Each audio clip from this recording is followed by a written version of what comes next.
Hello, is this Ethan? Yes, it is. Hey, Ethan, it's Don Felder. How you doing, buddy? Holy shit, it's Don Felder. How are you, my friend? Well, I haven't had a holy shit for a long time, to tell you the truth. But I'm doing great. Well, I've had, I think, like only a few of those moments in my life. One was getting to interview Brian Johnson, and the other one now is getting to interview you. So thanks for taking the time today, man. This is awesome. Hey, I'm glad to do it. You know, regular radio is a dying breed, and anything I can do to support you guys and shut down all the free streaming stuff that pays artists and writers and publishing nothing, I am all in favor of it. So I'll talk on radio for as long as you guys are broadcasting. At this point, before we got fully into the interview, Don was talking something about streaming services, and he didn't really want it to be public information. So I promised I wouldn't include it in the interview, so when you hear this little weird jump, that's what that was. Suffice it to say, he's not a big fan of streaming, and we're just going to leave it at that and get back into it with Don Felder. Let's do this interview before my cup of coffee gets empty and I lose my steam. All right. First of all, where to start? Let's just go way back. Your very first band in Gainesville, Florida at age 13 was with Stephen Stills and then Bernie Leadon, and you learned slide from Duane Allman and even taught some music to Tom Petty. Was there something in the Gatorade in Gainesville back then in the day? A lot of people say there must have been something in the water back there. I don't think it was something in the water. I think it was something in what we were smoking back there that really got all those people so creative. The Allman Brothers were over in Daytona Beach. Leonard Skinner was in Jacksonville. Me and Petty and Stills and Leadon were in the same high school, at Gainesville High School, at the same time in Gainesville. And all those people going on to be such Southern rock musicians go on to be world famous platinum selling artists in the Rock and Roll Hall of Fame. It's just astounding. It's just strange that it would be that one little kind of triangle down there would have so much talent in it. Have they made the Gainesville High School like a National Historic Registry yet? Because they should.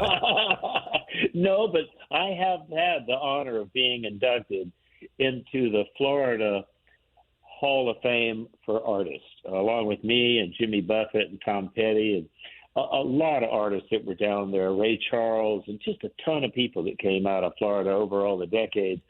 And then I'm in the Rock and Roll Hall of Fame, and then I'm also in the Nashville Musicians Hall of Fame. And I think these Hall of Fame keep inducting me before I die. That's what it is. The older I get, the more I want to induct me into the Rock Hall. So anyway, it's an honor to be in 3 Hall of Fames. I was actually just up in Nashville. I got my very first Les Paul at the Gibson Garage and went to the Musicians Hall of Fame, and that's a really cool place. So I would say it's better they're inducting you before you die than after, right? Yeah, I have a Stratocaster I played back in the 70s there in that contribution to that museum. It's a great museum. It's really started by a guy that's paid his whole life, the last 15 or 20 years of his life, building that and inducting people. And I was originally introduced to it by Peter Frampton, who called me up and asked me to come in and induct him to the Musicians Hall of Fame, the Nashville Musicians Hall of Fame. And I went, sure, I'll do that. And I went and inducted and said and played with him. Then the next year they invited me to be inducted, and I asked Peter to come back and induct me into the Hall of Fame. So it has fond memories for me, both from the people that own it and run it, and it really is a great just a great place to go and visit, like the regular Rock and Roll Hall of Fame is too. I've got pictures of both yours and Peter's guitars from the Musicians Hall of Fame that I'll share with everybody online here in a little bit. And speaking of the guitar, you are a self-taught guitar player. I taught myself because my older brother brought home some tab sheets for like Pink Floyd and Led Zeppelin. Don't think they had Pink Floyd and Zeppelin tab sheets when you were learning. So how did you teach yourself? Are you a play-by-ear kind of guy? Absolutely. That was the only way I could learn. My dad had bought a tape recorder that had 7.5 and 3 3/4 tape speed on it. So we would borrow records, and I would record them onto this reel-to-reel tape recorder at 7.5.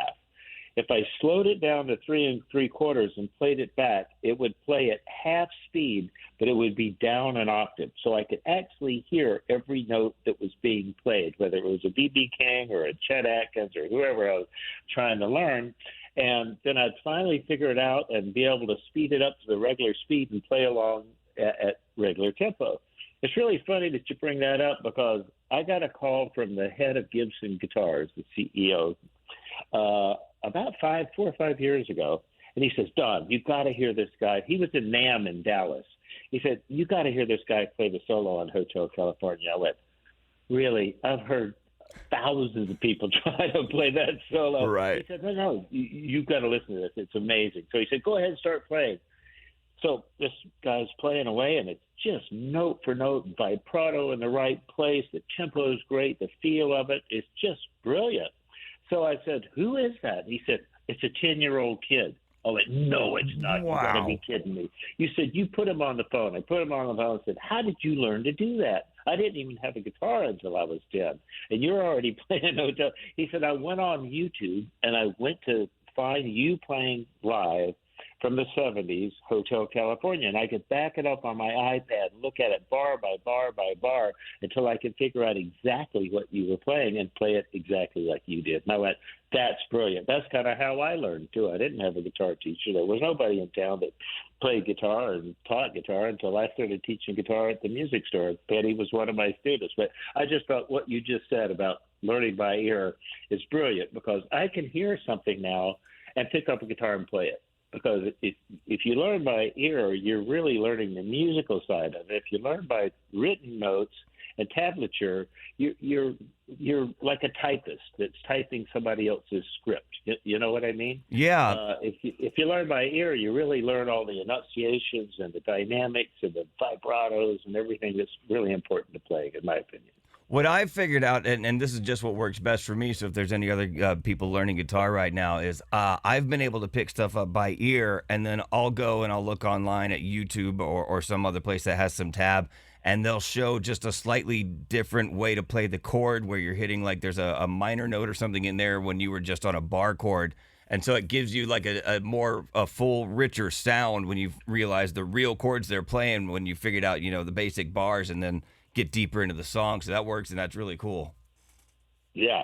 It's amazing. I have, just to talk about my band a little bit, I'd say 90% of the people in my band are unbelievable musicians. I mean, let me just run through. They've all played with incredible people. Like my bass player was lead singer and main vocalist and bass player in Chicago for 3 years. He worked and toured with Brian Wilson, Melissa Etheridge. And my drummers played with Rascal Flatts, Sheryl Crow, Little Big Town, Brad Paisley, Keith Urban for 6 years as his touring drummer. Is currently, when he's not with me, he's worked with Carrie Underwood. So my keyboard player played with Mariah Carey, Adam Lambert, and he's currently the house keyboard player for American Idol's TV show. My guitar player is a kid that's been with me over 10 years. He played with a guy named Kid Rock and Kenny Chesney and Tanya Tugger. All of these guys are amazing players and incredible singers. So when we walk out on stage to play these songs that everybody has heard from the Eagles, especially the Eagles records that were made 40-something years ago, these players and these singers breathe a new, fresh energy and life into these songs. They come alive, and it's like, wow, the strength in this band is incredible. We have the best time playing for everybody, and by the end of the night, when everybody's there, we get them to stand up off their seats and dance and play and party with us. And we wind up playing Take It Easy and Life in the Fast Lane, Heartache Tonight, and Hotel California. Everybody's got their iPhones out and just rocking and having a great time. They walk out of there going, that was an amazing concert. If you have any question about it, go on Ticketmaster and look me up, Don Felder, and then look at reviews. And there's over 430 reviews there, and they're all 5-star reviews. People just absolutely loving the show. So when you come out and hear this band, you'll see why there's so many great reviews on Ticketmaster. It's a great band, a great show, and everybody enjoys it. That is definitely an all-star lineup, but in your career, you've kind of always sort of had an all-star lineup. Like, Let's just talk about the Eagles very briefly, mainly because I've always been a huge Joe Walsh fan, and I don't mean just his music and solo stuff. I think it's the coolest, but he just seems like the coolest guy to hang out with, and you've probably got a few Joe Walsh stories out there, I think, being a friend of his and partying with him some. Well, I have many Joe Walsh stories, and a lot of them come from back in the 70s when he was a different person. Once he went to rehab and got cleaned up, he became a really nice, solid guy. And before that, he was a really fun, incredibly wild guy. He and I spent a lot of time together being incredibly wild. And I wound up being the guy that got to drive him to rehab the day he went in for treatment. When he came out, I was there with him every day for the first 6 months on the road. So we have a great relationship. I respect him as a player, as a musician, and as a friend. That's awesome. I had to go back to high school just a little bit because I went to high school, the same high school as Buddy Holly, not at the same time as Buddy Holly, but the actual same school. And I remember in high school, one of the coolest things to do was to go to the midnight movie with all the cult classics, which you have two of the most important songs on one of the greatest cult classics ever, Heavy Metal. You've got the song that's for the intro of the movie, and you've got the song that's for when the aliens do the big nosedive scene, which are the greatest scenes in all of heavy metal. How did you get approached to add to that awesome movie?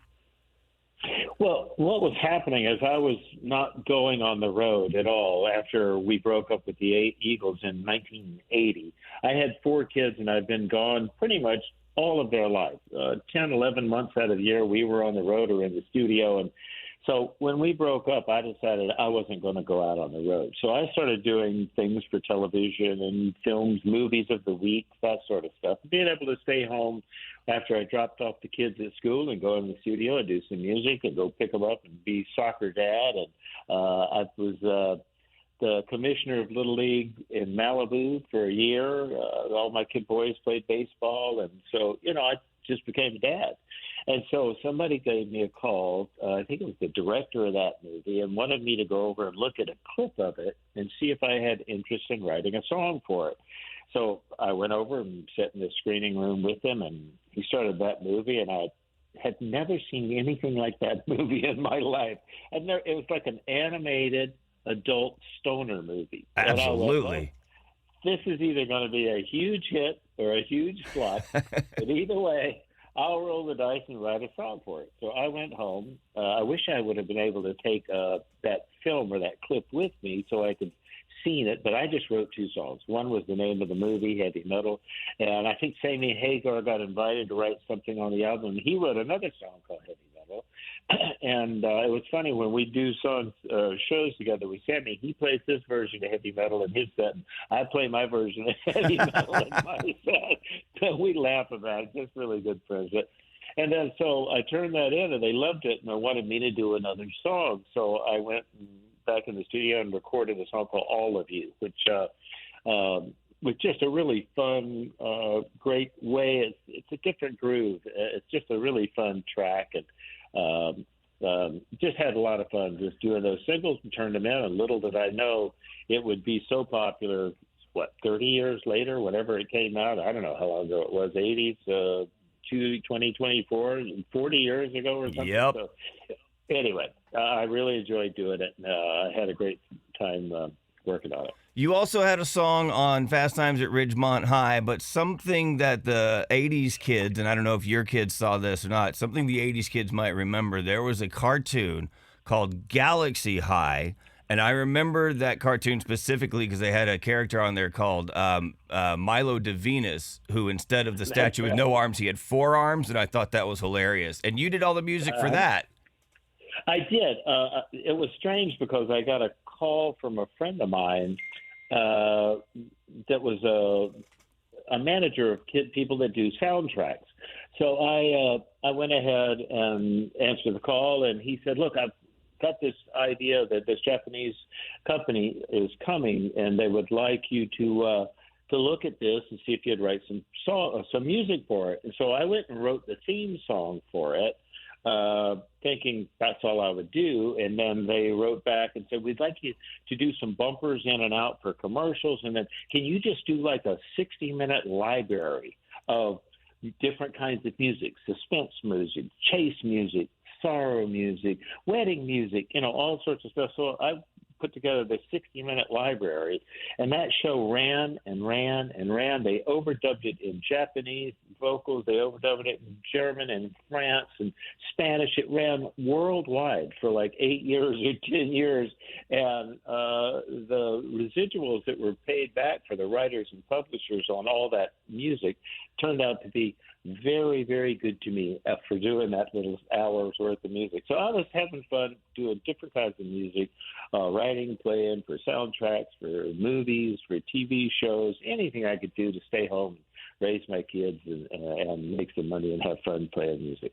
That sounds awesome. If you still have a minute, I'd love to talk guitars and gear with you.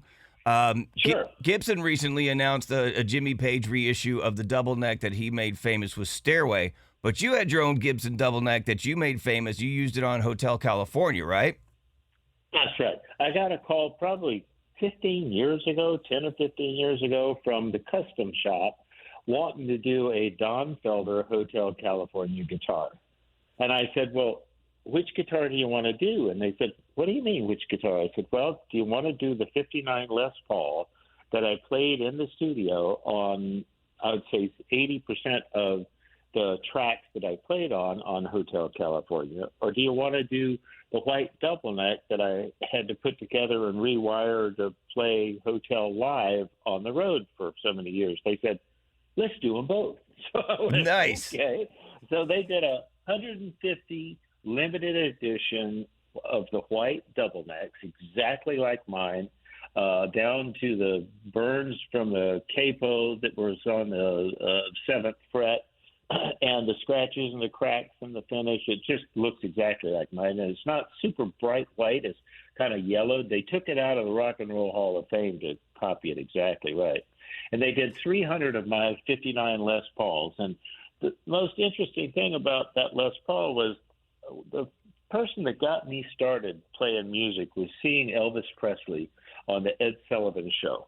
And he was rocking and shaking and flipping his hair, and the girls were all screaming. And I went, I'd kind of like to do that. That looks like fun. That looks like something I could do. So he's the one that started. So when I went back to the custom shop before they started manufacturing my 59 Les Paul and the white double neck, I said, the back of my Les Paul has this like buckle rash, belt buckle rash, because I always wear a belt on stage because you got these packs for in-ears and wireless guitars you got to clip onto a belt. So they said, he opens this drawer and he pulls out this rhinestone belt buckle that says Elvis on it. He says, we take this and scratch the back of the guitars. I went, that is the most ironic, perfect thing you could ever do to my guitar. The guy that got me started, here he is, scratching my belt buckle rash into the back of my guitar. That's fantastic. That is awesome. And I didn't know until I was just reading this earlier a little bit ago, you actually used a Leslie speaker on Hotel California. And for people that don't know, that uses like spinning tweeters in it that gives it a warbly sound. But it's so subtle on Hotel, I had no idea you were using a Leslie on that track. What we were doing is I had an acoustic 12-string guitar that we were miking, and it would just sounded kind of plain. It just sounded like an acoustic guitar. And this was before you could have plugins that had all sorts of effects and Leslie's and, chorus pedals and all that stuff. That didn't exist back then. So what I did was I literally gaffer's taped a pickup into the O hole of that 12-string, and we continued to mic the acoustic, but we took the output of that pickup and ran it into a Leslie through an Echoplex and had it panning left and right as it's going around. If you put on headphones, you can hear that Leslie when I'm playing the introduction spinning a little bit. So it just gives it a little bit of a subtle, mysterious flavor or tonality to it. And it worked out. That is awesome. Real quick, your 2019 album, American Rock and Roll, you had some of music's other greatest guitars, Slash, Sammy Hagar, Alex Lifeson. Having or being one of the greatest guitarists and having written one of the greatest guitar riffs in the history of rock and roll, when you're playing with other greats like that, are there still little tips and tricks you guys show each other or pick things up and share when it comes to playing?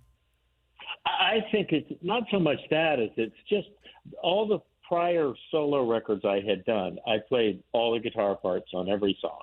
I played the rhythm part, the acoustic part, played mandolin, pedal steel, electric guitar, slide guitar, whatever it was. I just did all the guitar work. And when we got to American rock and roll, I went, gosh, the one thing that's missing is just that spontaneous creative fire of two guys playing with each other, you know? So when everybody came in, like Slash came in, it was fun. He said, well, what do you want me to play? I said, I'm not going to tell Slash how to play Slash. You just be you. You should just play what you hear, and I'll play what I hear. We did the same thing. I was up at Sammy Hagar's studio. He was singing on this song called Rock You with me, and we're sitting in his studio, and Joe Satriani comes walking down the hallway because he keeps his gear in Sammy's studio. He came in to pick up a guitar. I said, Joe, you got to get a guitar and come in here and play on this song. So he grabbed the guitar, and we set up a couple of mics. I brought my guitar and set up in there, and so we literally made up on the spot all the guitar parts and solos for that song Rock You. It was just so much fun to be able to trade licks with him, totally different styles, work out harmonies together and trade off licks and answer licks and solos, something you can't do by yourself. You need that spontaneous creativity that happens with somebody else, which I really enjoyed. I didn't try to give him any tips, and he doesn't try to give me any tips. The sad thing is when we went out to play Rock You live, I had to learn Joe Satriani's guitar part solos, which are not easy. No. It took me about a week to learn one solo of his, and I sort of got really close to it, but Joe's just got an amazing talent the way he plays. And so I was able to apologize to him later for my live presentation of his solo. I did my best, Joe. I did my best.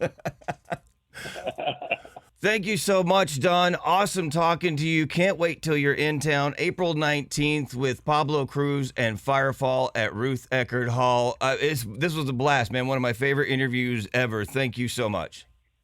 You need to do me a promise, though. You got to come to the show and come backstage and say hello personally so I can thank you for doing this for me. Will you do that? 100%. I will tell Katie at Ruth Eckerd Hall you said so, and we will make that happen.